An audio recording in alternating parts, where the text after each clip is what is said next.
Welcome back, guys, to Just a Bit Outside. I am your host, Braden Krevling, here with my co-host, Nathan Keeter. And today we're going to talk about Week 13 of the NFL season, also tracking back to our top games of the NFL Week 12. But we do have exciting news in our college football world with a lot of good games last week, and we will talk about the conference championships coming up this week. And we have a lot of coaching changes to cover. So, Nathan, just take us through the football world of what we missed of last week. Yep, we took the last weekend off. We had Thanksgiving there, just took a little break. We had so many games on Thursday, college games scattered around. We'll come back this week and go heavy right at it with a lot of big news. But we're going to go back to Ann Arbor and go over college football Week 13 slate. The number 5 Wolverines beat the number 2 Buckeyes. Surprisingly, that was Jim Harbaugh's first win against them, 42-27. I understand we're in the state of Ohio. I'm not really a Buckeyes fan, so I sincerely feel just happy for Jim Harbaugh. He's just been shit on at that program for so long, and it's happy. It's happy to see him finally doing good things. He got some OCs, got a DC from his brother Jim in the NFL. And, no, John, because Jim's the one at Michigan, got a defensive coordinator from John. Everything's turned around. Believe it or not, Michigan has won the last 4 meetings in Ann Arbor when both teams are in the top 5.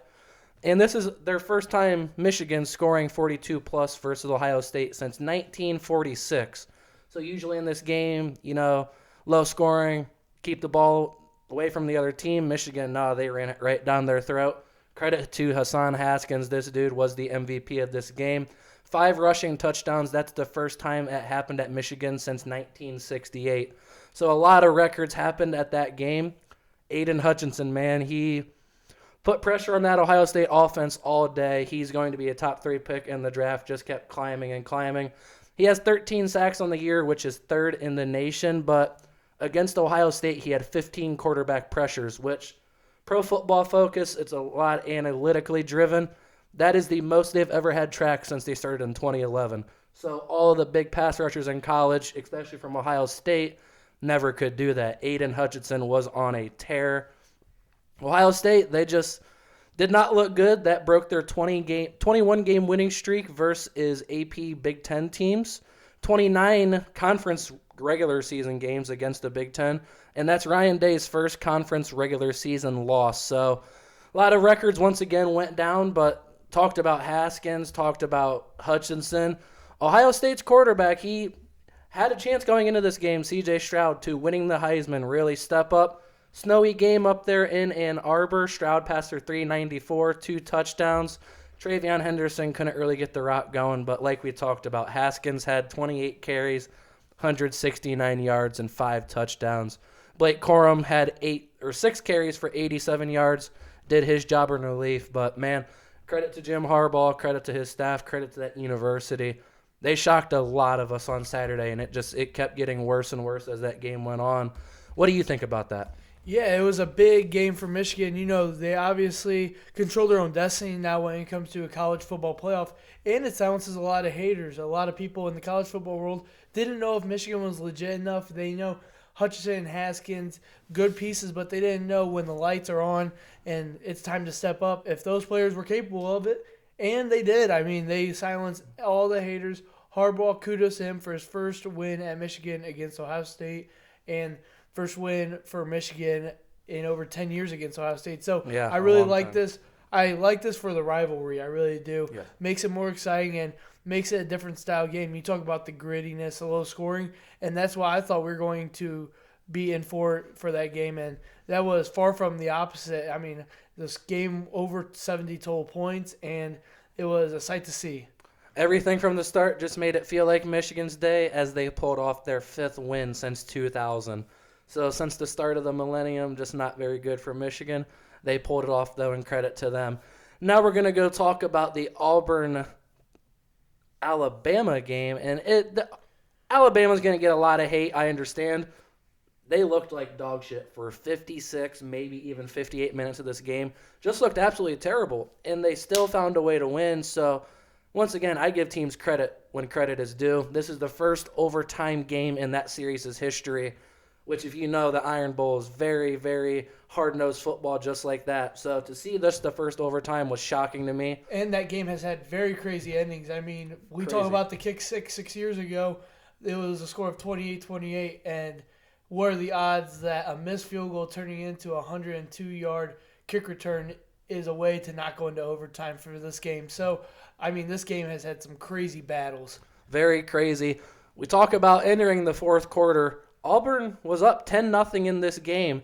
Alabama was really on their heels. They just couldn't get the ball moving. Credit to them that is their second time overcoming a 10-0 deficit. The other time was the 2018 National Championship versus Georgia. So when they come back, they usually win, and it's usually in big games. They should have had 3 points before that. There was a botched hold on a 38-yard field goal with 2 minutes and 23 seconds left in the third. That should have put them on the board there. It did not. They had another turnover on downs with 12 minutes left. They got a field goal in between there, and then Bryce Young, credit to that dude. 97-yard drive with 1:22 left in this game. Threw a touchdown pass there with 24 seconds left to tie it up. Got into overtime, really just back and forth, field goals, touchdowns. Credit to Ben Patton. He's Auburn's backup kicker, first ever career game kicking. He had a 49-yard field goal in the second overtime to continue that game. Big kick from them. Then we got into the new overtime rules. After two, you have to go for two. They went for two. Bama got it. Auburn didn't. Ball game, simple as that. Talked about C.J. Stroud struggling. Yes, Bryce Young did struggle, but he still threw for 317 yards, 2 touchdowns, 1 interception. With guys like Hutchinson and that pushing their name up the list, these quarterbacks have been struggling with the pressure put on them. TJ Finley was the quarterback in there for Auburn. Bo Nix has been out. He only had 137 passing yards, 2 touchdowns, and a pick. Tank Bigsby had 29 carries on the day. Big load for him to only get 63 yards. Not very good from him. They really stifled that run. Alabama's 2 running backs, Brian Robinson and Trey Sanders, kind of tried to control this game. Not a lot of yards, not a lot of conversions on third downs for either team. But like we said, teams, when they get in that position, we've seen Oklahoma lose plenty of times. Ohio State will stumble. The teams that find a way to win in those last few seconds, it means a lot. They toughed it out. They're gritty. That's what championships team do. Alabama, may not win it all, but they showed they got a lot of grit to them, and much credit to Nick Saban and that staff. We talked about Oklahoma. They are the next game. The number 10 Sooners played the number 7 Oklahoma State Cowboys, a team that's on the verge of the playoffs. Oklahoma, if they won this game, they would be in the Big 12 title game. They'd still have their shot, and they did not win this one. Oklahoma State, 37-33. Caleb Williams had 252 yards and 3 touchdowns in quite possibly his final game. We will get into all of this later if you've not heard. Kind of very hard in the sporting world, but we'll get into it later. Kennedy Brooks, man on a mission. He had 22 carries, 139 yards in his last game at Oklahoma as a senior. Spencer Sanders, man, the dude did not protect the ball. He had 2 interceptions, but when it mattered, he was there. He had 214 passing yards to go along with a touchdown. Also had a touchdown on the ground with 93 carries. Oklahoma really slowed down Jalen Warren, their top back, 17 carries, 56 yards, and a tutty. Not the best game, but, man, it was fighting down there at the end. Oklahoma State, credit to them for winning this. Caleb Williams had some shots there at the end, and he just could not get it going. Oklahoma State, one of the top defenses in the nation without a doubt. Man, if the passing game's not getting going, we've seen multiple times that Rattler has come back in during this year, even that he got benched. He's your guy you pass to come back in games. He did not come back in. Williams really struggled. They were leading that game, Oklahoma 33-31. Eric Gray muffed a punt on the 4-yard line, and with 9 minutes and 43 seconds left, Oklahoma State got the ball at their own 4-yard line. They put that thing in the end zone, and credit to them. After that, it was over. This is their first win since 2014, and 33 points, believe it or not, is the most Oklahoma State has given up all year on defense. Talked about that very good D. That stat just right there shows you. Credit to Oklahoma. It's going to be a rough road from here. Let's just say that, as we will get into later. Just talk about some other 2 games here. Had the Thanksgiving game, the Egg Bowl. The Ole Miss Rebels beat the Mississippi State Bulldogs 31-21. Matt Corral, 234 yards, 1 touchdown, 1 pick. They did have another touchdown on the ground along with 45 yards. Will Rogers, the Mississippi State quarterback, credit to the Ole Miss Rebels defense for slowing him down, keeping him in check. 38 of 58 for 336 and 1 touchdown. They just, for once, Ole Miss's defense has stepped up. You're seeing they're getting their playmakers going on the outside. Jerrion Ely is really getting it going. 60 yards on the ground, 43 through the air with a tutty. Braylon Sanders, DeMonte Drummond, they are getting going. Watch out, this could be a very dangerous team entering bowl season. As, believe it or not, the LSU Tigers, they are going to be bowl eligible with their win.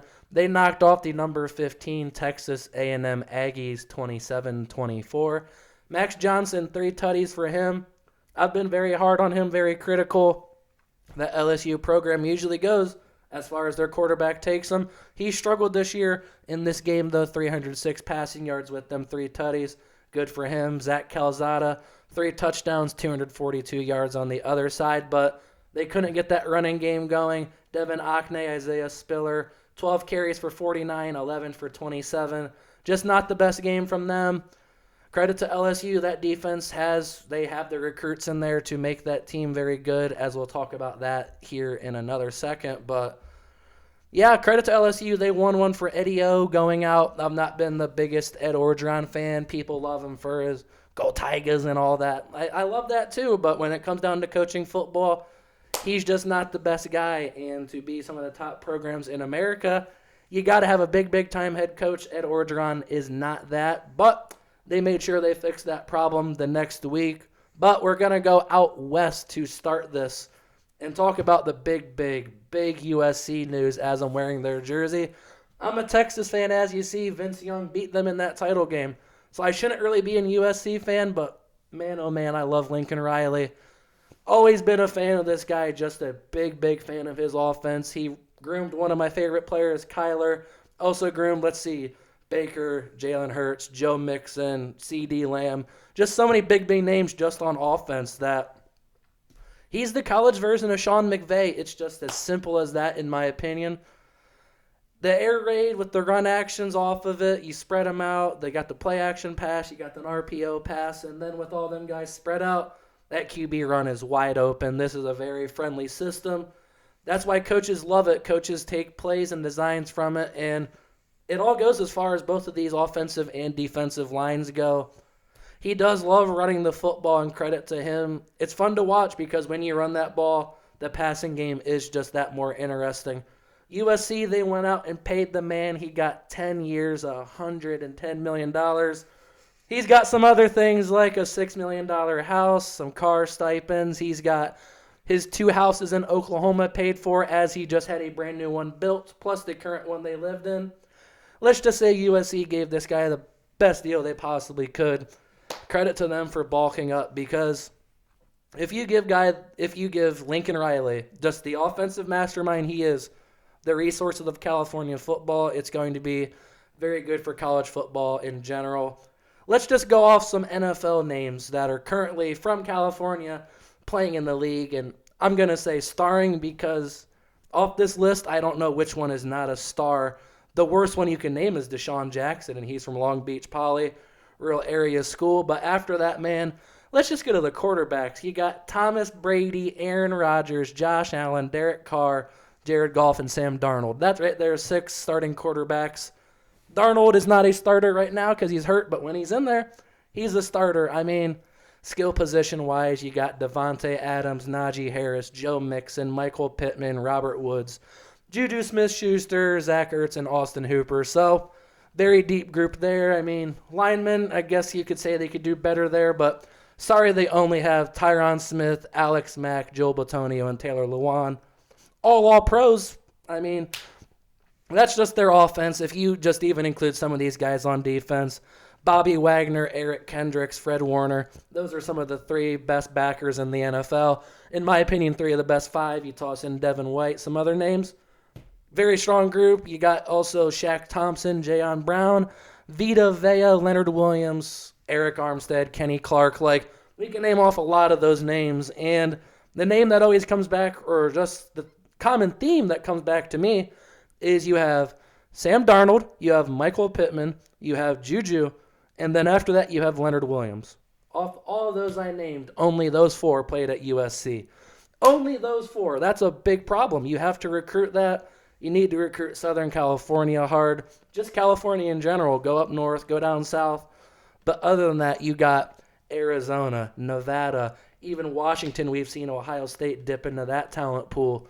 And even Hawaii, they got them big boy Samoans. Great linemen. They really are great linemen. They even have like Marcus Mariota, Penei Sewell's younger brother's a stud linebacker. Just a lot of talent out there. They got 24/7 basically access to just go play wherever they want. Sunny, nice weather.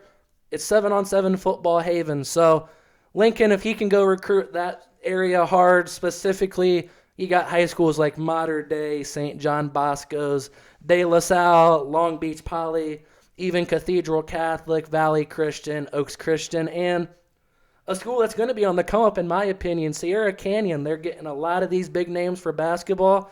Just celebrities out there, they send their kids there. Sierra Canyon could be a name on the rise that I'd look out for. Lincoln's got to recruit that very hard. USC has not done that in the past, but last year they did have the number 2 ranked defensive end, Corey Foreman. He is from California. Number 6 inside linebacker, Rashawn Davis and Julian Simmons. Just some guys there. They also got 2 quarterbacks, Jackson Dart and Miller Moss. All them guys I said, only one is not from California. Jackson Dart, he might be the quarterback of the future.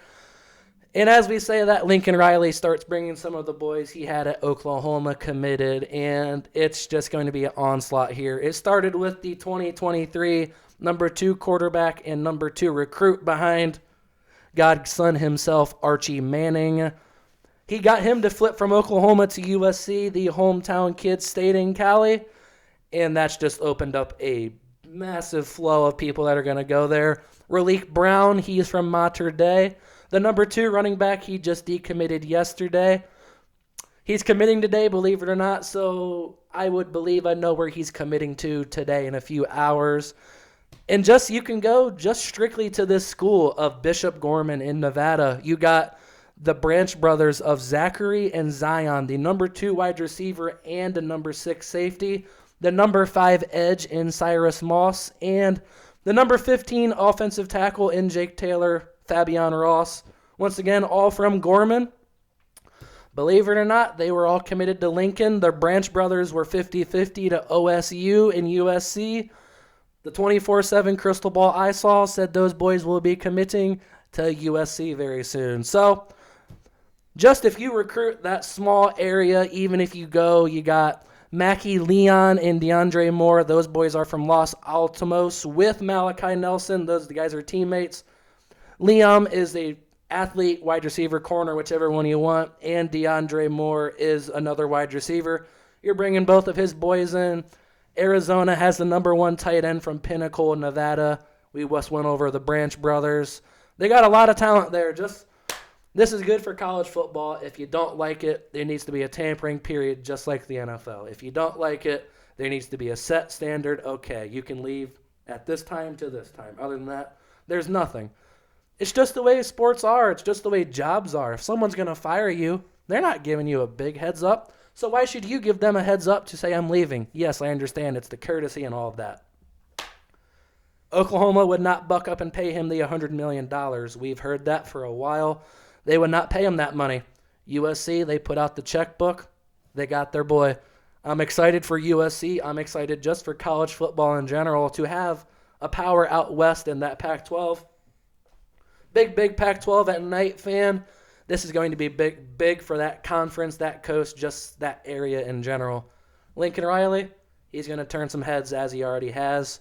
The other big time hire we got is the LSU Tigers we talked about. They got Brian Kelly in there from Notre Dame. He was 113-40 at Notre Dame. Their winningest coach ever. But a big problem is he was 3-8 versus top 10 teams. And 8 of those losses have come by 14 points. So all of their losses, when they lose, It's bad.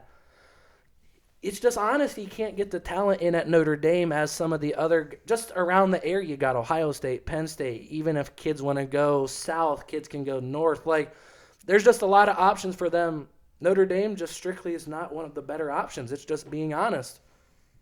This LSU team, they were 6-6 last year. Just talked about them beating A&M. They also beat Mississippi State and Florida. But yet they have some losses to UCLA. They lost to Auburn by 5. They got blown out at Kentucky and blown out by Ole Miss. But then you're close against Bama by 6 points. Really only lose that based off luck. And then Arkansas, you were in overtime with them and lost by 3. So believe it or not, I think this team is closer to competing than people think. Lincoln, I feel like he's got some building, but if he gets them recruits, all right. LSU, they've got some talent there already. In 2019, they had the number 5 recruiting class. In 2022, number 4. And in 2021, they had the number 3. Now, 2022, yes, they are number 15. Orgeron has not recruited that well. As if they're going to fire me, I wouldn't recruit very well either. But if you look at what Brian Kelly did at Notre Dame this year, they are the number 4th ranked class. So steal maybe 2 or 3 commitments from there. That's a big, big thing for LSU. I talked about LSU always going as far as their quarterback goes. They got a young man coming in. He's the number 4 ranked recruit and number 1 dual threat recruit, Walker Howard. He is a Louisiana boy. Notre Dame finished 2nd in the recruiting, so no worries. He should stay committed there. He committed when Orgeron wasn't even, when he was already said to be out. So he loves the program, obviously. Kid 6'1", 195, led his team to a 10-0 record and a state title last year. 3,400 yards, 39 touchdowns, and 5 picks. I told you the stat that he threw the ball 319 times with them 3 interceptions. That's 81 balls that you don't throw an interception, 1 for every 81. Kid protects the ball. He's got legs that he can use when he needs to. I watched some film. Not the most athletic, but he's got Keyshawn Boutte, the number 1 wide receiver for next year's class, coming back. He would be a junior. You got some other sophomores there like Jack Beck, Malik Neighbors, Brian Thomas, Deion Smith. Those are all receivers he can get the ball to. You got Tyron Davis-Price. He's a senior running back. He will be a senior next year. And then this man from Cincinnati, Roger Bacon, here in Ohio, Corey Kinner. He's going to be a sophomore. We know what the defense is. Kelly can get some names, get some things going down there. Really excited for that conference. They almost got Lincoln Riley. You get Brian Kelly. Almost even trade. Let's just say not, but very good for their conference. Just expect him to bring that physicality with both lines. You look in the NFL, you see linemen from Notre Dame, offense, defense. You got a few skill position, but if you just give him the skill position pool that LSU's always had with his physicality, with them lines, you're looking for some good things. We've already said that, or saw that, their last 3 coaches have won national titles there between Nick Saban, Les Miles, and Ed Orgeron. Good things happen to that program, and they're willing to spend the money. The program that won it, Oklahoma, they are now in basically, in my opinion, hell. Like, I understand people are saying, oh, the program will be fine. Sure, maybe in a few years, but next year it's not looking too good. Just if you look at the 2019 recruiting class that Lincoln brought in there of Spencer Rattler, Jaden Hazelwood, Theo Wise, Trajan Bridges, and Austin Stogner. Those were the 5 main pieces to that recruiting class. They are all gone now, as Stogner and Wise Stogner and Hazelwood just announced yesterday they were leaving. Even look at the 2022 class, Marvin Mims and Seth McGowan. They are both gone from the program. And just look at the class he had last year. You had Caleb Williams and Mario Edwards, the wide receiver. I'd expect both of them to be gone as well. Just you're taking the offense away from there. We'll talk about some names to hire, but if you're taking the offense, those kids are all offensive guys. That's just offense. I didn't even name defense or anything. That's just the talent they lost on that offensive end. You take out the quarterback and all of their receivers. Big difference they're going to have next year. But some names I'd really look at for that position, I'd start down in the Big 12. I'd go right after Matt Campbell and Dave Aranda very, very hard. Campbell is the Iowa State coach. He's beat Oklahoma twice, actually. Andy almost beat him a third time, hasn't went into overtime. He does very good things there. He has 5 straight winning seasons. He's the 2-time Big 12 Coach of the Year. And in an article I did earlier this year, I understand Campbell wouldn't leave. He had a very veteran team returning. Most of them guys he recruited, just flat out. If you're there for 5 years, those are your boys. He didn't want to leave them. That's fine. But Brock Purdy, Breece Hall, that defense, they're moving on. Could it be a time for Campbell to stay in conference with some guys he already knows before heading off to a big SEC conference? I don't know. I'd like the job for him.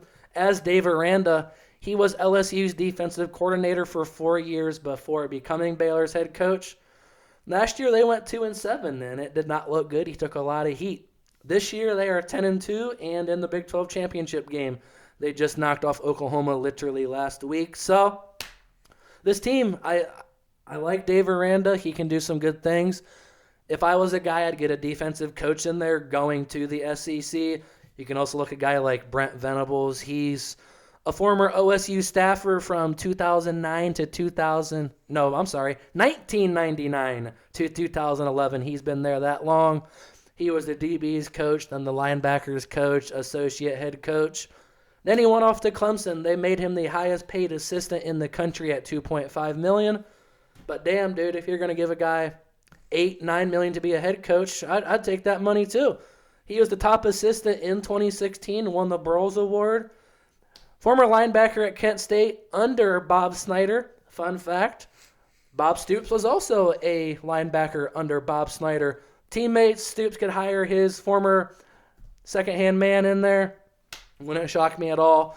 Those are the 3 big names I'd expect. You got Josh Heupel from Tennessee. He's the last Heisman winner, last national championship winner, or not last Heisman winner, last national championship winning quarterback. That was in 2000. He was the Heisman runner-up.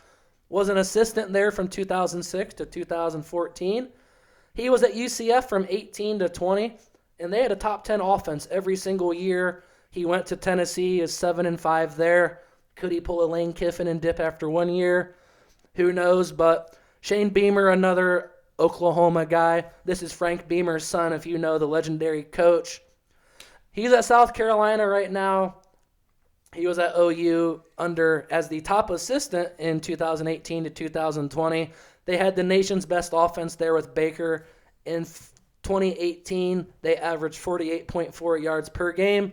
He went to SC, rebuilding program. They were 2-8 in 2020, 6-6 in this year. He's got 4 4-star recruits already going to that program. If he can get recruits with that resources just at South Carolina, Oklahoma, you should be doing fine. Some names I wouldn't expect, but if something happens, these are 2 big names offensive-wise that could turn that program around. Matt Rule and Joe Brady. They are both with the Carolina Panthers as the head coach and the offensive coordinator. College Minds, as Rule was at Baylor. They went 11-1, and then the next year, just right after, went 11-5. Credit to 11-1, Credit to him. Went off to the NFL. He got a big-time paycheck, but you got Christian McCaffrey there. He struggled with injuries. You don't know what your quarterback situation is. Robbie Anderson, gave him a big-time contract. I don't even think he's that good. Terrace Marshall, a second-round wide receiver last year, was a healthy scratch last week. For either Brady or Rule, I don't know what light at the end of the tunnel is there. At Carolina, you can go back to college, back to what you know. I'd expect some of those names, but like I said, Matt Campbell, Dave Aranda, and especially Brent Venables, I'd expect those 3 to be the keys. Notre Dame, I had this big thing all typed up, who they were going to look at, who are they going to hire. I expected Luke Fickell to be a big name from Cincinnati, but nope. We're going to hire their defensive coordinator, Marcus Freeman. He played at Ohio State from 2004 to 2008 and had to retire in the NFL after 1 year due to an enlarged heart. He's got a football mind on him for sure. He was Purdue's linebacker coach from 13 to 17. Was the defensive coordinator at Cincinnati under Fickell from 17 to 20. And just this year, as Notre Dame's defensive coordinator, they are 11th in the FBS at 18.3 points per game. Young hire for sure, but Seems like the kids love him. Seems like he has love for the school. Credit to him. He's going to be getting paid like it now. And another guy, you got Tommy Rees. He's 29 years old as well. So just a young program there. He was a former quarterback. He's staying on as the OC. Young squad on the come up there in South Bend. I'm not a Notre Dame fan, strictly, if I'm going to say it. I hate them. But looks like good things are going there. They hired the last coach from Cincy. You got a Cincy guy in Marcus Freeman. We'll see how it goes for him. But that's big, big news in college football. That's what happened last week. And, man, this week we got the conference championship week, which is one of my favorites of the year. I love rivalry week, but, man, you gotta win that game to make it to the conference title game, as these teams did. We'll start out in the ACC. Wake Forest goes to Pittsburgh, and, well, I wouldn't say goes to Pittsburgh. It's in Charlotte. Wake Forest is in North Carolina. Wake Forest is undefeated at home. Pittsburgh is undefeated on the road. So if you just say it's a home game for Wake Forest, okay, which one of those streaks is going to break? These two teams have not played since 2018. It's going to come down to Kenny Pickett and Sam Hartman. Big-time quarterbacks. Pickett has 4,000 yards, 40 touchdowns, and 7 interceptions on the year. Sam Hartman has 3,070 passing yards on the year, 34 touchdowns, 10 interceptions. He's more the dual-threat guy. Pickett has 4 rushing touchdowns, but Hartman has 10 on 100 carries. Look for them guys to get the ball to their playmakers. We got big-time receivers in Jordan Addison and A.T. Perry in this game, along with Shakari Robinson. These two teams are going to push the ball downfield. I'd expect a lot of points, a very exciting game. Let's hope the weather in Carolina permits, because big-time receiver talents. Addison is a finalist for the Biletnikoff, 17 touchdowns on the year. A.T. Perry has 13. A lot of firepower. Look for them big-time quarterbacks to get their ball to their weapons. Talked about the Big 12. Talked about Dave Aranda. He leads his Baylor team versus Oklahoma State. This is Oklahoma State's first time entering the Big 12 title game as a 1 seed. And, man, these are both hard, slobber-knocking defenses. They got Spencer Sanders and Jerry Bohannon for the Baylor side. These two teams already played. It was in Week 5, though. Big time changes from both of these squads. It was 24-14 Oklahoma State in that game. Jalen Warren, he went off in that game. Their running back, he had 36 carries, 125 yards, and 2 tutters. Tay Martin, the big-time receiver, 110 yards on 6 catches. And Sanders, he even won this game while throwing 3 interceptions. So we've talked about Sanders a lot all year. He's just got to protect the football to keep him in these games. As does Gary Bohannon. He did not have a passing touchdown in this last game. Only 178 passing yards, 13 rushing yards on 9 carries and 1 touchdown. Oklahoma State defense, man, they are just filthy. They're the 25th ranked run defense in the nation, only allowing 91 yards per game. And they are also tops in the nation at getting to the quarterback at 49 sacks. You just say 49 sacks there. We'll talk about a program later. Well, actually, just go into right now. No, that's later on. Michigan, though, we will talk about as their big-time pass rushers, Aiden Hutchinson and David Ojaba, 13 sacks and 11 sacks for them. This is what leads that defense, this team in general, as we saw in that Ohio State game. Hassan Haskins, man, yeah, we know he's a beast. He now has 18 touchdowns on the year on 1,200 yards. Blake Corum, not a slouch himself, with 865 and 10 touchdowns. Haskins will bully you. Corum will run past you. Thunder and lightning. Great duo there. McNamara, look for him to get the ball to Cornelius Johnson and Eric All. They don't throw the ball a lot, but when they do, it's efficient, it's short, or they go over top for the deep ball. But we talked about Hutchinson, third in America with them 13 sacks. They have 33 sacks as a team, so not too shabby themselves. They need to put the pressure on Spencer Petras. Look for them to shut down Sam Laporta. You know, Iowa is tight end U. You got Hawkinson, Fant. This big-time name comes even Kittle from there. Sam Laporta, he's next in line. 2 touchdowns on the year, 486 yards. This offense really goes as Tyler Goodson does, 1,100 yards on the year, 6 touchdowns, 1 through the air. This Iowa team started off really, really hot, really started sizzling down. They've really came back down to earth, which is a shame because this team was really on a tear at the start of the year.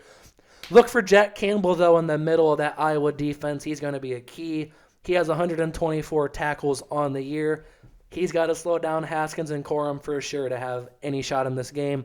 Michigan, they only allow 8 points. They're 8th, in America at allowing 17.17 points per game. Iowa, they are 1 spot behind at 17.21. So if we just go off that, that's projected 35 points in this game. And honestly, wouldn't shock me if that's just the final fucking score of it. Just Big Ten power football. Expect a lot of it this week. Oregon and Utah, the next game we will go into. They played 2 weeks ago at Utah. That crowd was really into it, and Utah put the ass kicking on them. Tavion Thomas, the young man from Ohio and Cincinnati, 3 touchdowns in that game. He was really just on a tear. 38-7, just not a good game. It's just as simple as that. Anthony Brown has got to play better for Oregon, their quarterback. He's a senior. Counting down his final few games in college, 15 passing touchdowns, 4 picks, but 9 rushing touchdowns on the year. Travis Dye and Byron Caldwell. Caldwell is the freshman they are getting the ball to a lot more. 3 touchdowns on the year for him after a big name in C.J. Verdell went down. We saw him against Ohio State. Travis Dye's really stepped up, 14 touchdowns and 1,000 yards for him on the year. Also 2 touchdowns through the air. Davion Williams, a big name, big-time recruit from them.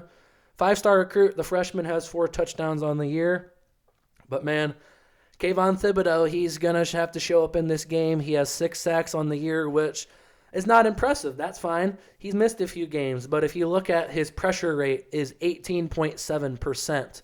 That is very, very high when you compare it to a guy like Aiden Hutchinson has 15. And we'll get into the young man who is second next. But Thibs, yes, very, very good on the year. Top 3 lock for sure as Aiden Hutchinson. Look for him to really get the pressure on Cameron Rising. He's got to slow down the run of Thomas and TJ Pledger, though. I'd expect Oregon to bounce back in that game, but how much can you really bounce back from a 38-7 loss? Utah, we'll see what they got. Excited for that game, as I am for the last game of the slate. Yes, here it is. After the Bama team beats Auburn last week, they now face Georgia. And exciting game here in the SEC title. Bryce Young, 3,900 yards on the year, 40 touchdowns, 4 picks, 2 rushing touchdowns. This offense, it goes as far as him. Jamison Williams, he got ejected for targeting in the first half of that Auburn game. He'll be back for this one, though. He has 61 catches on the year, 1,261 yards, 13 tutties. John Mechie has 90 receptions on the year, 1,000 yards and 7 touchdowns. Cameron Latou is the guy they get the ball down to in the red zone with 6 tutties on only 19 catches. But, man, Will Anderson, expect this man. You'll hear a lot about him now and on Sundays soon. He has 85 tackles on the year, 26 tackles for losses, and 14.5 sacks, which is first in America. Talked about Aiden Hutchinson pressure rates. This is 18.3 as Thibodeau was 18.7. Just big time pass rushers that really Stetson Bennett's going to have to pay attention to. 21 touchdowns, 5 interceptions. Zamir White, 10 touchdowns. James Cook, 7 touchdowns. They're going to run the ball. When they don't run the ball, look for them to get the ball to Brock Bowers. The tight end has 10 touchdowns on the year. And I said this all year, this Georgia team, I felt like their ceiling was capped because they lost George Pickens. Believe it or not, that son of a bitch, after tearing his ACL, is back. He had 1 catch for 5 yards last week against Georgia Tech. But if you look at his 2020 stats, 36 catches, 513 yards, and 6 touchdowns. Even without playing a game this year, he is projected to be a first-round pick. With the likes of, you got Chris Olave, Garrett Wilson, Treylon Burks, guys like that. he's right up there with, believe it or not. Once again, this game's going to come down to defense. We talked about Will Anderson. Jordan Davis is a big boy on the other side. 6'5", 350 pounds. He ain't the fastest, but boy, you can't stop that son of a bitch. His stats on the year aren't impressive, as 24 tackles, 3.5 tackles for loss, and 2 sacks. He's a force in the middle, man. You can't block him. He creates so much havoc for the others around him. I compare him to a guy like Vita Vea. You see the impact he has in Tampa. Stopping the run, just the pressure he gets in the middle allows the edge guys on the outside to get there. Look for Nakobe Dean, who has 5 sacks on the year, to get there. But just in general, they have 17 players on this team with a sack and 16 players with 20-plus tackles. So, Georgia team, very good on the defensive side. Can they slow down Bryce Young, though? I'm very curious to see. Bryce Young, if you want to win a Heisman, this game is on a silver platter in front of you. You got the best defense. Shut down so many teams this year, and everyone's blowing them. If you want to win the Heisman, you show out in this game, get your team in that playoff. Young man, it's all yours. Go out, show them what you got. But that's it for the college slate. Man, we talked about that for a while, but that's just what college football has been. Took 2 weeks off, rivalry week, into conference championship, plus the big-time hires. Exciting week, but I'm tired of talking about it. I'm excited to talk about the NFL. Krevling, take us away. Yeah, a lot that has happened in the college football world. You talk about rivalry week, college conference championship week, also the Heisman. You know, guys who might make it there. Even just the playoff push we got down here to the end, a lot of things have happened, yes. Yeah, you got teams that are trying to fight their way and crawl their way back. And then you got teams like Notre Dame that's coach leaves while they are trying to sneak in that college football playoff. So, I mean, a lot of stuff happening, but we'll recap on the Week 12. Yeah, we missed a week of NFL, but we're back and better than ever. We have Thanksgiving game. The Las Vegas Raiders beat the Dallas Cowboys 36-33 in a game that shattered the NFL's most penalty yards in a game.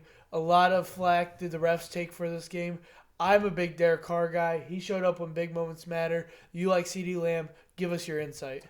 Yeah, I thought this game would be a lot different than what it was. This Raiders team has simply just struggled in the past. Like, they lost their coach, just have not looked the same. Derek Carr, though, credit to him, 373 yards and a tutty on the day. It's more about the Raiders getting Josh Jacobs involved again, simply that. He had 22 carries, which is a lot by his standards for this season, just in general. Yeah. 87 yards, 1 touchdown. And Marcus Mariota got in the end zone. Let's not forget that. The young man is still out there in Vegas. I would love to see him get another shot. But this Raiders team, it looked good. Surprisingly, it went into overtime there. They got the field goal. Man, just Anthony Brown. I got to find his stats because let's see here. I hope I didn't delete it. Oh, nope, right here. Anthony Brown had 4 penalties for 101 yards, and 2 led to touchdowns, and 2 led to field goals, including the game winner in overtime. So, I wouldn't say the Dallas Cowboys lost as much as Anthony Brown lost, because that's big-time penalties. The pass interference ones, yeah, I get it, but what Raiders receiver scared you running down the field? Like, I don't understand it. Deshaun Jackson, yes, he got in the end zone, 3 catches, 101 yards. Had that 56-yarder that he caught, but other than that, what receiver really scares you to grab him? I'm not sure. I don't know. Dak, though, he was missing his weapons. Amari missed another game with COVID. He will be back this week. CD, another with COVID. He will be back this week. Tony Pollard carried him. He had 10 carries for 36 yards. Zeke had 9 for 25. Shocking numbers there, but I'm liking what I'm seeing from Pollard. Got to get him more involved. Michael Gallup and Cedric Wilson, both over 100 receiving yards. Hunter Renfrow, who would thought he'd be the best receiver in this game, though? 8 catches, 134 yards. He stepped up, played really, really good. Darren Waller, only 2 catches for 33 yards. He went out with an injury, is expected to miss this week as well. Just a game I did not expect to watch on Thanksgiving turn out the way it did. I expected the Cowboys to really show up in a big-time game at home. boy, they were absent. Tampa Bay Buccaneers beat the Indianapolis Colts 38-31, and the weird thing about this game was we watch it because I'm a Colts fan, but the Colts led this game all the way up until the fourth quarter and then blew their lead. I mean, give us what you saw. Yeah, it was a 24-14 game here at halftime, and Indy only scored 7 points in the end, and that was a touchdown in that fourth quarter. Tampa Bay came out at halftime, scored 14 points, made some adjustments you saw. Jonathan Taylor, they really, really tried as hard as they could to slow down that run game. 16 carries, 83 yards, and 1 touchdown for him. Carson Wentz, though, he had 2 interceptions. The Antoine Winfield one, I'm not going to forget because that was incredible. That downfield shot to Pittman, that was one of the most incredible interceptions I've seen. Just goes up in stride and catches it like a receiver. Credit to him. And credit to Leonard Fournette. The man had 4 touchdowns on the game, 3 rushing, 1 receiving, 100 yards on the ground, 31 through the air. He's getting the rock going. Ronald Jones also had a touchdown and 37 yards, but Tom Brady, 1 touchdown, 1 interception. He wasn't needed. Fournette carried the load. Tom Brady, though, he's got this team rolling how they should. That defense is scary, as always, with Vita Vea in the middle. You got the guys coming off the edge. I felt sorry for Jonathan Taylor because Levante David was everywhere. Devin White was everywhere. 7 tackles for David. Only 3 on the game for White, but it sure seemed like he was around in a lot of spots. It's just a good defense that you're starting to see come around, starting to get healthy. Sean Murphy Bunting was back last week, the Super Bowl Super Bowl hero, playoff hero. He was back last week. Antoine Winfield missed a few games. He's back. Pierre Desir playing really, really well in that secondary. This Colts team, I expected a lot more from. Darius Leonard did his job. He had 15 tackles, but, man, they got to slow down that run game of Leonard Fournette. I never would have thought that Buccaneers team would have run down that Colts team's throat. They missed DeForest Buckner, but, man, he's got to step up. San Francisco 49ers look to have things rolling and making themselves a noise in this playoff hunt. They beat the Minnesota Vikings 26-24. Tell me what you saw. Yep, 34-26. It was a good game. I thought the Vikings would pull this one out. They did not. I'd say it goes as much as Dalvin Cook getting hurt there at the end. They had control of this game. It looked like Dalvin's going to miss a few weeks. 10 carries, 39 yards for him. Not the best. Kirk Cousins, 238 yards, 2 touchdowns, and an interception. But credit to Deebo Samuel. The dude is, just doing it all. He has 2 rushing touchdowns, 6 carries for 66 yards, but he also had a catch for 12. For fantasy purposes, he's doing great, just doing whatever he can to help that team win. Jimmy Garoppolo just dinked and dunked it down the field to 230 yards, that touchdown, also threw an interception. But yeah, this Niners team, they've looked really bad at times, and then they've showed games where they look really good. It's just, once again, this Vikings team losing by a single possession. They can't. They struggle in games where it's close. It's weird. They just do. Jefferson, 4 catches, 83 yards for him. Thielen had 2 touchdowns on 5 catches and 62 yards. With Dalvin Cook out, Alexander Mattson's going to bear a lot of this load. He's been capable in the past, but this Vikings team trying to make a playoff push, not looking the best for them. Packers beat the Rams. I think the Packers are one of, if not the best team in the NFL, and I think everyone should have their eyes on them as Aaron Rodgers is pissed off and rolling, which is never a good thing for the rest of the NFL when both those things happen at once.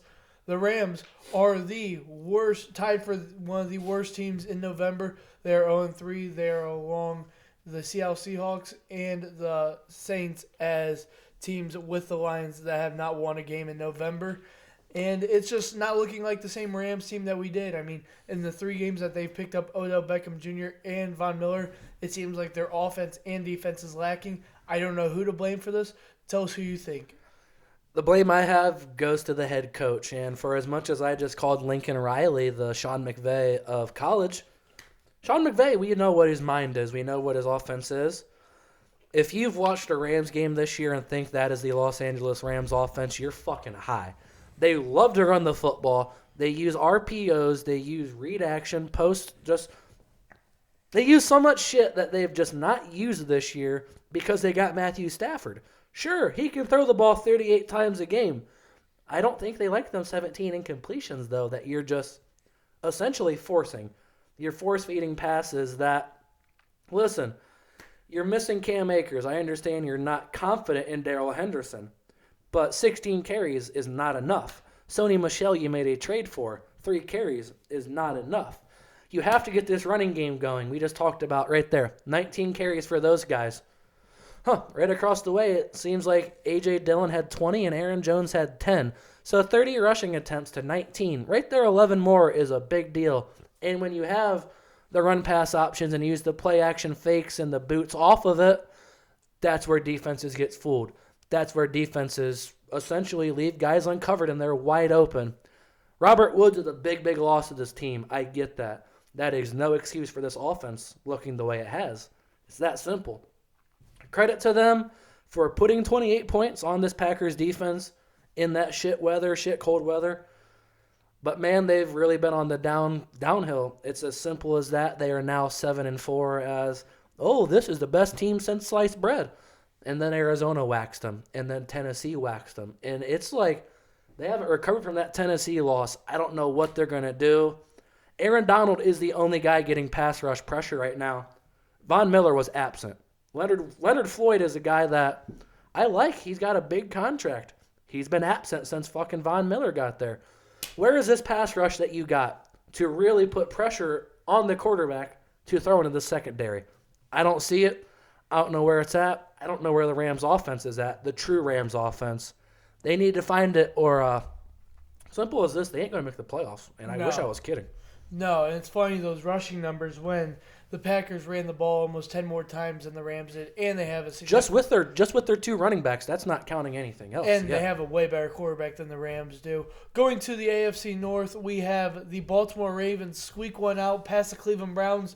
It looks like the offenses weren't rolling as much as this game planned to, and the Ravens, Lamar Jackson, for people who watch the show, know that is my favorite player, threw 4 interceptions and still beat the Browns by a score.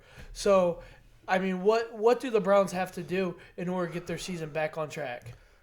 Baker Mayfield needs to be healthy, and simply put, that's not going to happen this year. The GM put out, Andrew Berry, we expect Baker to play his best football after the bye week. Really? That's interesting. I don't know how 1 week's going to all of a sudden make a torn labrum, an ankle, a heel, a knee. Like, which one do you want to heal? I don't know.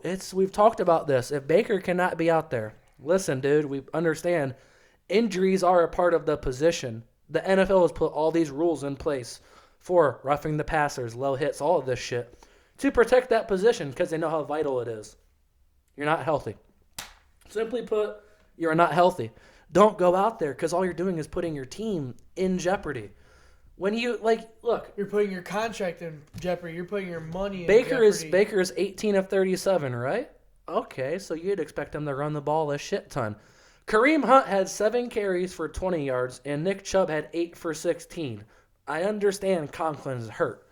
Where's the other guys you're paying? This Baltimore defense, yes, they've done good against the run all year. Just this defensive scheme, Ron Martindale, he's got these boys going. But for that line, for those 2 talented running backs to get Kareem off the IR and to have 17 carries for 40 yards is fucking embarrassing. Simply put, the fucking Ravens had 43 for 148.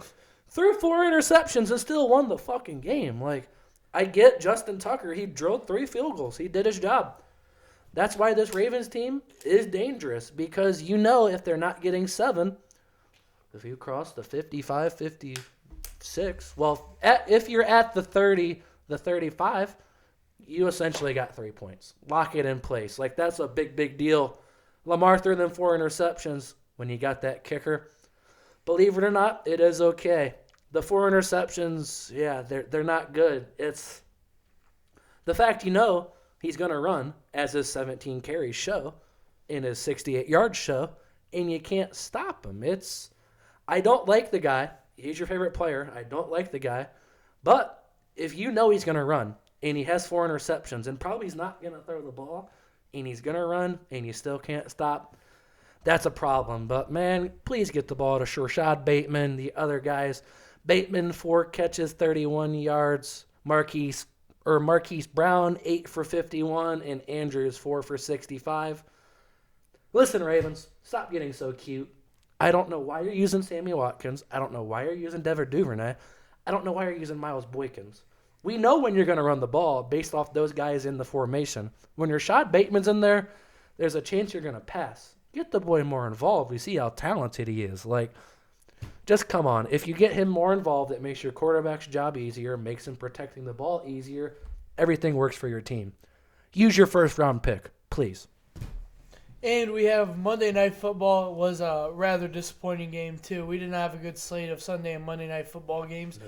We have the Washington football team. Not a good slate, but they were close. So you could say it was a good slate, but yeah, for football watching purposes, I did not enjoy it. These scores are close, but talking to 2 guys who watch these games start to finish, they were not that good football games. The interesting part about the Washington football team being the Seahawks is their kicker got hurt. Their extra point kicker got hurt. So it forced the Washington football team to go for 2. Heineke got it, passing it.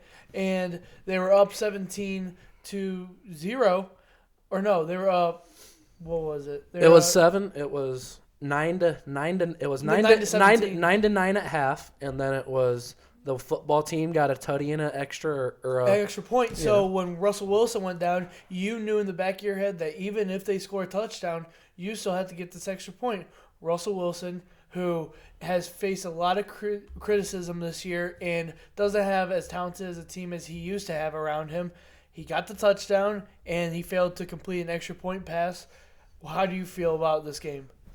Yeah, I'm not going to lie, I fell asleep for about 10 minutes here, so I missed some of the action. It was honestly just that boring, but credit to Washington, man. They are just physical up front. They controlled the game from the start.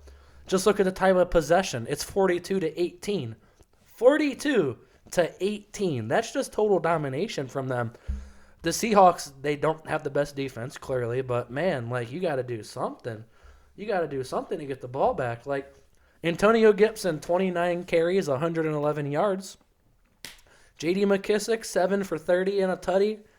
The Washington football team was winning ugly, and I got to do nothing but respect it. You lost Chase Young. You haven't had Fitzpatrick all year. Gibson's been dealing with a fractured shin and still playing. These guys are fucked up, and they're still going out there competing and winning, and it's just because they're physical along both fronts. You got Sammy Cosmi back. You got a lot of guys back on that offensive line. Makes that run game really good all of a sudden again. Seattle, you got to step up. Russell Wilson, 247 yards and 2 touchdowns. Let me remind you that last touchdown came with a few seconds remaining in that game, and that's because Freddie Swan ran wide open right up the middle. But they got a terrible offensive line. They have no run game. And where the hell's DK Metcalf? He gets all this fucking production or all this hype, and really, I don't know where his production is because, let's look. 1 catch for 13 yards. You want to know when that last catch came? On that 2-minute drive, quick out. He's just absent in these games. I don't know why. I don't know what it's got going with him. I saw a report that said Russell Wilson doesn't view him the same after he wanted to have that 4-way with TikTok people. I don't know. Figure out how to get him the fucking ball. I don't like him, but he's 6'4". Get him the ball and let him run. I don't know. We talked about that running game. Alex Collins, 7 for 14. He's expected to be your lead back for the rest of the year with Chris Carson out. They signed Adrian Peterson, but if the Titans cut Adrian Peterson, what makes you think he's going to be good on your team? I don't know. I don't get it. There's not a lot of light at the end of the tunnel for the Seahawks team. What are you playing for? You don't have your first-round pick. Most teams suck. Sweet. We're going to get a top 10 pick. We're going to get a top 5 pick. Sweet. Pick just gets better and better. It's getting better for the New York Jets. Yeah, thanks. There's no light at the end of the tunnel for this team, and they got to turn things around, or it's going to look worse when Russell Wilson's out of town. Moving on to our Week 13 winners, we have, starting off with Thursday night at 8:20, the Dallas Cowboys visit the New Orleans Saints. I have Dallas in this one. I have the Cowboys as well. You're getting your weapons in Cooper. You're getting Lamb back. Elliott seems to be healthy. Your line's just starting to get healthy. And personally, I'm just not fond of the Saints team. Trevor Siemian, credit to him. You're doing your job, but man, at the end of the day, you're Trevor Siemian. You're the fourth Manning, because he looks exactly like them guys. If you look him in the face, it's hard. It's hard to watch him, honestly, because he looks so much like one, and he doesn't play like him. I'm going to take the Cowboys. Going on to December 5th slate of games. On Sunday, we have the New York Giants visit the Miami Dolphins, who have been on a little bit of a run, so I'm going to take the Dolphins. I have the Dolphins as well. Mike Glennon's the starting quarterback in this game for the Giants. As bad as Daniel Jones is, Mike Glennon is not better. Like, just that. Saquon, you did see him starting to get going, but, dude, his line's so bad. And they mistime his snaps so bad. Like, I've never, ever, ever seen Saquon get a screen in the game that Devontae Booker gets. And, Devontae Booker gets more yards. No fucking shit. Like, some of the plays Saquon just doesn't get, I'm disappointed in. And until he starts getting them, which I doubt Freddie Kitchens is going to give them to him, I'm out on the Giants. I just hate to say it. Not high on this Dolphins team, but that defense is playing really, really well. Xavier Howard, I would honestly expect to pick on Glennon. Just saying that. Bold prediction, I got that. I got the Dolphins. Next game, we have the Indianapolis Colts visit the Houston Texans. You aren't playing in the Dome or in crappy weather. I'll take the Colts. Got the Colts. This Texans team, they're not very good, simply put. There's a reason they're at the bottom of the league. Tyrod has been playing good, but Tyrod's not enough to lead you over this team. Their running backs have questions like David Johnson really is your workhorse, and it's not 2017. That's a problem. I'm going to take the Colts pretty easily. And we'll talk about that in my bold prediction, actually. We'll talk about that in my lines that are locks. Moving on to Minnesota Vikings at Detroit. I mean, come on, man. It's the Lions. I'll take the Vikings. I got the Vikings. DeAndre Swift's supposed to be out for multiple weeks, and, man, that hurts. If you don't have Jamal Williams, damn. If you happen to have both, all right, you're not bad. But without Swift, man, this offense is just bad. You saw it on Thanksgiving. I mean, this offense is bad with Swift. You saw it on Thanksgiving. I mean, they can go up and down the field a little bit, but they ain't going to score any points. This Vikings team, they struggle with, I wouldn't say bad teams, but they struggle when the game's close. If they can get out, get to a big lead, rely on Alexander Mattson, get the ball to Jefferson, I think they can easily run away with this one. Philadelphia Eagles visit the New York Jets. I have the Eagles in this one. I got the Eagles. I mean, they're playing really, really well. Zach Wilson does look good. Elijah Moore looks good. The line's starting to give him some protection. The Eagles team, though, they're looking good. Devontae Smith is looking like Devontae Smith. Miles Sanders is back. Boston Scott got a good workload last week. Hurts is playing well, and I'm going to keep riding his hot streak. Your favorite, the Arizona Cardinals, come off their bye week and visit Chicago Bears. My baby's back. I'll take the Cardinals. My baby boy's back, and I said it last week. I thought he'd play, or not last week, the week before against Seattle. He didn't. They went out. They won that game. They looked really, really good. You get him back. You're getting Hopkins back too. Edmonds, that high ankle sprain. I've read maybe 2 more weeks, but he's really, really close. Coming off a bye. That Bears team, I'm sure you can say they look good on Thanksgiving. Not sure who the starting quarterback is yet. That's not been announced, but I sure hope it's Justin Fields because I'd love to put some pressure in his face all day. Simply put, I'm going to take the Cardinals, though. I mean, it's not that hard. Looks like this is going to be our best 1 o'clock game. We have the Los Angeles Chargers play the Cincinnati Bengals. Who do you have? I'm going with the Bengals in this one. I really am. Joe Mixon is running the ball super well right now. And just as a Joe Mixon fan, I talked about him in the Oklahoma segment. Like, I just love Lincoln Riley. Lincoln Riley produced one of them boys. Joe Mixon is running the ball really, really well. He's healthy. He's strong. He's fast. He does a lot of things. A very, very talented back. Plus that wide receiver. Like, you're not even talking about that. Then you go out to the wide receivers. T. Higgins almost had 2 touchdowns this close. Remember, his knee went down right on the goal line. T. Higgins broke out last week. Jamar's not a fan of him, but he's getting the ball. He's getting targets. That offense is really, really good. The Chargers, they've struggled. They're 2-4 in the last 6 after that hot start. This Chargers team I thought would go on a little run here.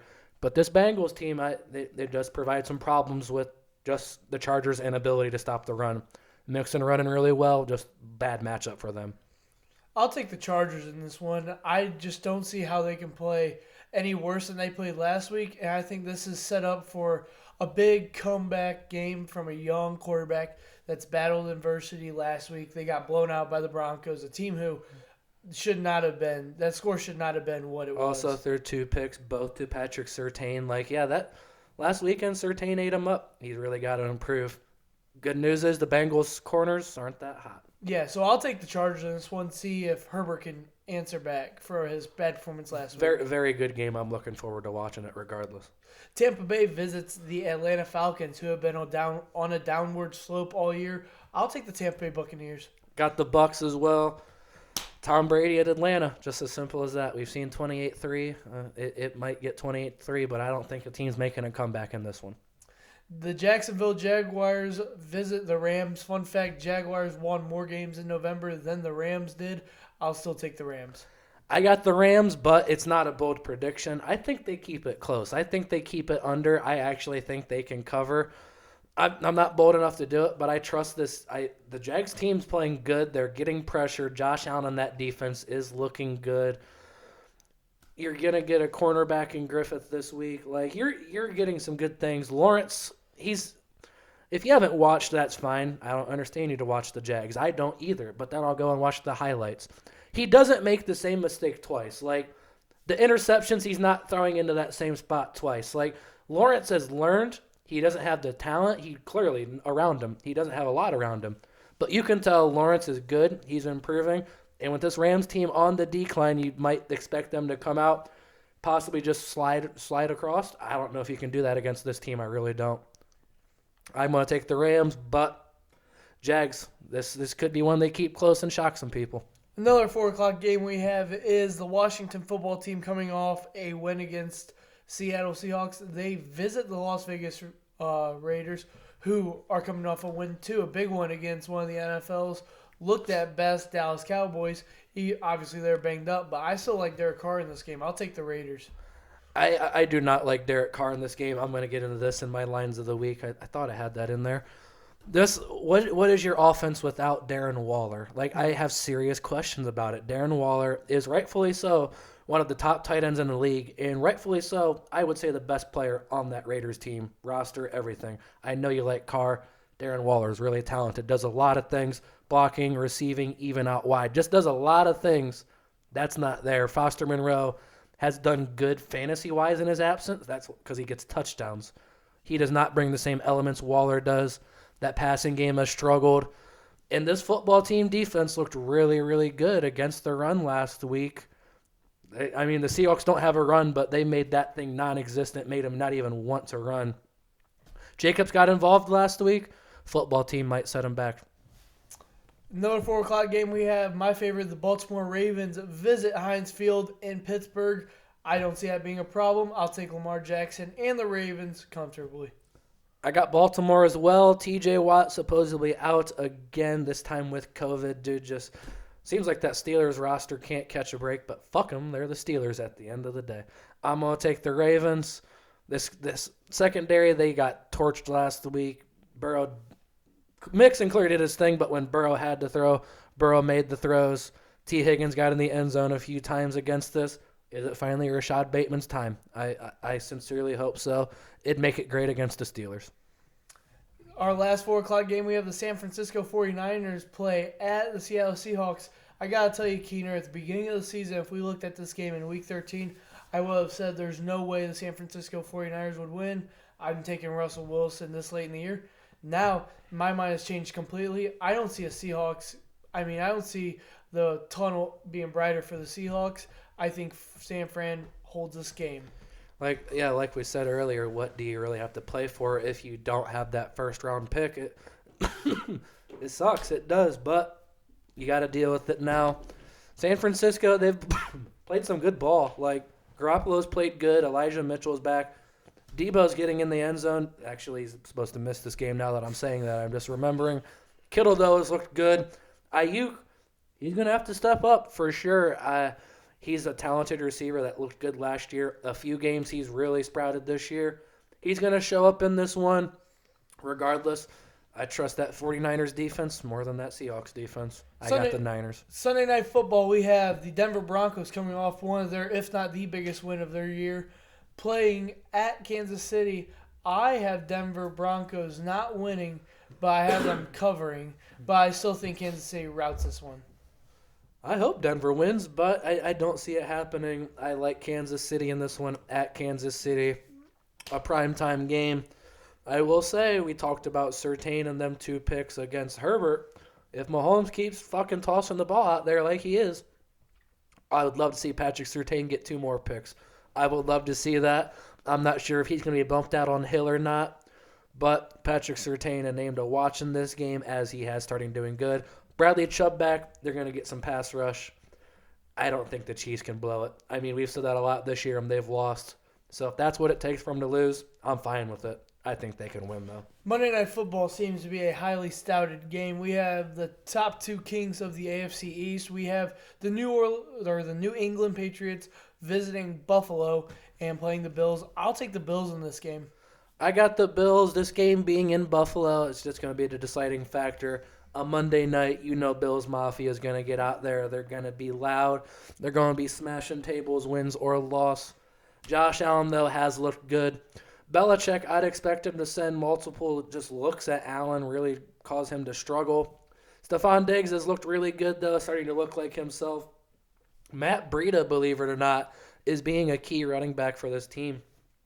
Doing a lot of good things, like really. Zach Moss was a healthy scratch last week for Breida. It looked like it paid off for him. I'd expect him to go back to him with a good workload. I got the Bills. And Monday, never mind. That was Monday Night Football. It is Monday. All right, moving on to our lines that are locks of the weeks. We do this for our gambling fans, and we both like to keep updated on the locks and the lines when we go into Sunday nights or Sundays watching football. I will start with my 3. I have my line that's a lock of the week. I think the Indianapolis Colts will beat the Houston Texans by 10. I really do. I think Jonathan Taylor has a big game. And I think Wentz doesn't make the same mistakes that he does against the Tampa Bay Buccaneers. I think this is more of a practice week. The Houston Texans they stay competitive in some games, but you know how it gets at times when it comes to bad teams in the NFL. My second line is the Denver Broncos covering 9.5 versus Kansas City. If I was you, I would buy a point to make it 10.5 just so a touchdown and a field goal doesn't negate your bet and doesn't beat it. So I would put Broncos plus 10.5, take the minus 130 instead of the 110. And then my last line that's a lock of the week, I think Chargers cover a 3-point underdog against the Cincinnati Bengals. You talked about the Indy game. That it will be my lock of the week. Like, listen, it's okay to attack bad matchups. Like, if you want to win money, it's the smart bet to go bet against the shitty teams. The Texans, they suck. They have the 31st ranked run defense.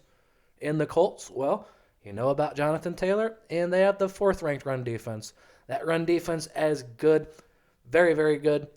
We'll talk about them in my bold prediction, but yeah, I feel like I had the line at 9, but if you got it at 10, make it fucking 15. I don't care. I think they're going to cover this. That Texans team's not good. The other line I have the football team covering 2.5 as they are plus 2.5. That's against the Raiders. You picked the Raiders, but like I said, what are you without Darren Waller? Like, I have real questions. Las Vegas, they have the 25th ranked run defense, and we talked about Antonio Gibson getting going last week. Their offense, running-wise, is 9th in the NFL. They like to get after you. Heineke's playing good. The line is protecting him. If Crosby and them boys aren't active up front for the Raiders, it could get out of hand, simply put. The last line here, you don't think the Arizona Cardinals can beat the fucking Bears by 8? Like, come on. Just be smarter than that. That's a touch. I don't care if Kyler's off the bye. I don't care how many games Kyler's missed. I don't care if you're off the bye. I don't care what it is. This team is simply better than that. The defense is not going to come back rusty. They're going to get a pass rush against a terrible Bears line. We've seen it. They give him no protection. It's just like that. Montgomery's back. They stuff the run. Darnell Mooney, Marco Wilson and the boys, even Byron Murphy, they've done a good job covering him. I just don't see how this is a good matchup for the Cardinals, and I get it, I'm a Cardinals fan. Just look, they're 9-2, and the Bears are what, 4-5 now? I mean, don't be fucking stupid. I don't care if they won on Thanksgiving. They beat the Lions, barely. Now you're playing, in my opinion, game-winning the drive. best team, if not the second best team in the NFL. Regardless, you have a top 3 team in the NFL versus clearly a bottom, if not the worst team. Cardinals can cover 8. That's just stupid money. Now, Nathan, what is your bold prediction of this week? We talked about this Texans game a lot. The Texans suck. Simply put, they already played the Colts week 6 this year, and, well, believe it or not, the Colts won. Fun fact, Quentin Nelson, that was his last game that he missed. He missed weeks 4 through 6, but that was the last one. So Jonathan Taylor, without his best lineman, had 14 carries for 145 yards and 2 touchdowns. Pretty good, right? Yeah, I think so too. So my bold prediction is this week, Jonathan Taylor goes for 225 plus and 3 scores. I wanted to put 4. I wanted to put 250. I feel like these are safe numbers, even if you want to go bet. Feel like these odds are going to be good in your favor. If we look at last week, this Texans team played the Jets. They have Tevin Coleman, Ty Johnson, and Austin Walter. Fun fact, he's from Rice. Never heard of the guy. He had a touchdown on him. Tevin Coleman was the leading rusher with 16 for 67.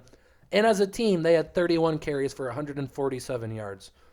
So that dog shit team, with that so-so run blocking offense, dropped 147 on him. You don't think Jonathan Taylor can go for 225 the way he is running? I mean, look, Adrian Peterson even had 9 carries for 40 yards. And as a Cardinals fan, Chase Edmonds has not broken free for a lot of runs this year. He's not really run the ball well at all. He's our pass-catching guy. This guy had 15 carries for 81 yards on this team. They run the ball. Well, I mean, if you want to run the ball, it's very, very easy. The Colts run the ball very, very, well, just a shit ton. Expect him to get the ball to Jonathan Taylor. Don't overthink it. Get your MVP candidate the ball. My bold prediction is very bold, I actually think, because I like both of these teams. And it is weird because it's going to be the number 2 seed for the AFC facing a number 5 seed for the wild card. And rightfully so, both these teams are probably the top 3 teams in the AFC. We have the Bills versus the Patriots. I think that the quarterback for the Buffalo Bills, Josh Allen, will throw 300 yards and 3 touchdowns, and the Bills will handle the Patriots. I'm not putting any money on it, but it just fits the storyline that the Bills have faced midseason adversity all year. They never really caught their stride, and they let the Bill Belichick Patriots get one-up game on them and take the lead to the AFC East, and all of a sudden they come back with an ass-kicking of their own and kill the Patriots. I like how that fairy tale story is ending, and I kind of see it. I mean, it is unrealistic, and it probably won't happen, but with Josh Allen, I think that those numbers aren't unrealistic. No, 300 is definitely not a lot. Going up against Belichick, though, could be a snowy game. He might have something, but, I mean, I trust the Bills. I trust Josh Allen for sure. And that'll be all for our Week 13 college championship playoff, kind of college more field than NFL, but we cover it from all landscapes. We give you guys our insight on what we thought about last week's games when we talk about a college platform and NFL, and our insight on next week's game. Tune into next week's Just a Bit Outside podcast. Don't want to miss that one. Peace.